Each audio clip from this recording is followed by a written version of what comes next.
On Shakespeare, 1630, by John Milton, 1608 to 1674.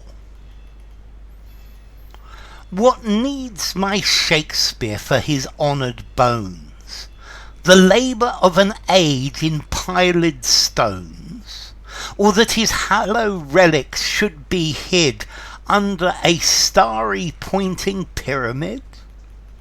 Dear son of memory, great heir of fame, what needest thou such weak witness of thy name? Thou in our wonder and astonishment hast built thyself a livelong monument. For whilst to the shame of slow-endeavouring art thy easy numbers flow, and that each heart hath from the leaves of thy undervalued book those Delphic lines with deep impression took, then thou, or fancy of itself bereaving, dost make us marble with too much conceiving. And so sepúlchred in such pomp dost lie, that kings for such tombs would wish to die. Okay, this is a poem by John Milton. It could be considered as a sonnet as well. Notice each pair of lines rhymes: bones, stones, hid, pyramid. These are called heroic couplets. Let's see, this poem is by John Milton. Now, John Milton was born in London. He was a poet and an author, and he used to write pamphlets as well. For example, a pamphlet about the fact that you could print anything you want without needing a license to print from the government. He's from the English Renaissance or the Baroque. I think he's probably most famous for Paradise Lost, his book, and then Paradise Found as well. Okay, so this is about the fall of man. Let's see. This poem itself was written for the 1830 edition of the complete works of Shakespeare, and this was to be the part of the preface for the second book of second printing of Shakespeare's complete works. Let's see, John Milton was also a civil servant, and he worked for Oliver Cromwell and the Parliament during and after the Civil War. Okay, so what needs my Shakespeare for his honoured bones? The labour of an age pilèd in stones. So this poem, it's about how to honour Shakespeare. What would be the most fitting way to honour Shakespeare? And you could consider this poem to be a eulogy as well, talking about the wonderful characteristics of Shakespeare. And he starts this poem wondering about what sort of thing would be suitable, and he wonders if a pile of stones, a big monument, would be a suitable thing, or that his hallowed relics should be hid under a star-ypointing pyramid. So he's wondering if what's left of Shakespeare should be put in a pyramid. And both of these are works of huge works of architecture that take that take time immemorial to make, and that would be what there's one way of honouring him or honouring people. Dear son of memory, great heir of fame, what needest thou such weak witness of thy name? And then Milton says, well, this is not the thing for Shakespeare. Yeah. Dear son of memory, so this is somebody who we will always remember.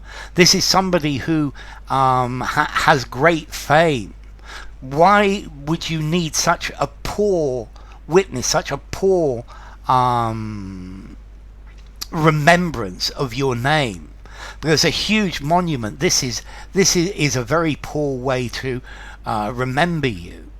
And Shakespeare in his sonnets, he wrote a lot about the fact that he will be remembered for his work, for the words that he has written, that the beauty of the fair youth will be remembered forever through the works of Shakespeare.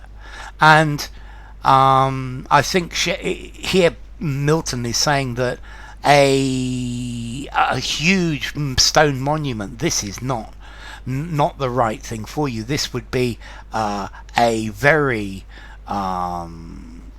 unreasonable way to remember you. Yeah. Milton says that he doesn't think Shakespeare would want something like this. So what do you need something like that for? Thou in our wonder and astonishment hast built thyself a lifelong monument. So the fact that we are still wondering at the work that you have done, we are still astonished at your works, we're astonished by your plays, we're astonished by the fantastic work you have done, and that itself is a monument to your fame. That is why you will last forever. That your work itself is a witness to how fantastic you are. For whilst to the shame of slow-endeavouring art thy easy numbers flow, and that each heart from the leaves of thy undervalued book those Delphic lines with deep impression took. So the creations, your creations are the thing. You built this monument to yourself with your work, and all the other poets, they are creators of slow endeavouring art. They do their best, but other poets and other playwrights, they're slow. They're trying, but it's not very inspiring, and it doesn't reach the level of thy easy numbers flow. So it doesn't reach the level of the way that your work flows so beautifully. And these are nowhere near the level that you have reached.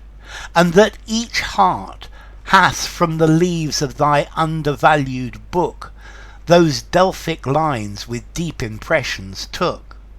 So, and each of us, from the pages of your books, from the pages of that you have written, and they're fantastic, but they cannot be valued enough.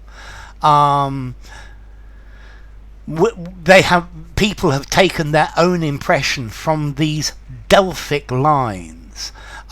This is referring to the poetry of the Greek god Apollo. So that your poetry is like the poetry of the gods, of the god Apollo. Then thou our fancy of itself bereaving, dost make us marble with too much conceiving. So let's see what kind of of tomb or remembrance should we have for you? How do we show that we are bereaved, that we miss you? How do we do this? And so sepulchred in such pomp dost lie, that kings for such a tomb would wish to die. So this book is the best way to show how fantastic you were. This is the best monument that we can make, because this is something that will last forever, and this is something that kings would really wish to have a tomb like that, because this is something that will never die. This is something that will continue through human history, and this is a monument that anybody would wish to have, and this book is the best way of immortalizing you. So, on Shakespeare, 1630, by John Milton.